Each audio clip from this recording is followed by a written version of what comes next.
Congratulations on getting some of my supplements. You made a great investment in your health. So first, Lion's Mane. If you got the Lion's Mane, here's how to take this. I like to take this 1 to 2 hours before bed to improve sleep. You may take this, you can also take this during the day. You can take this with coffee. That helps reduce jitters with coffee. You can take this with your first meal, and you can take this when feeling depressed or anxious. I really like to take this around 4 or 6 p.m. when feeling some anxiety kind of pent up from the day. That's really helpful.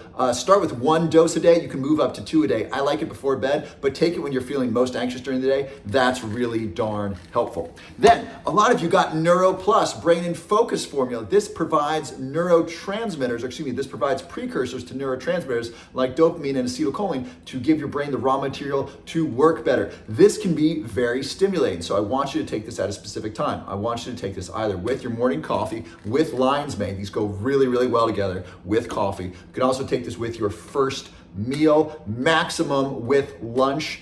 Do not take it after 4 p.m. because this can be stimulating. It can keep you up. By the way, it does have things in it that improve sleep, like Bacopa, but because it's very activating, I don't want you taking it at night. So Lion's Mane, take this 1 to 2 hours before bed. You can also take it during the day when you're feeling distressed or stressed or anxious. And then these go really well together during the day. This goes well with your first meal or your lunch. They are really, really powerful together. So enjoy that and enjoy the benefits of that. I love you. God bless you.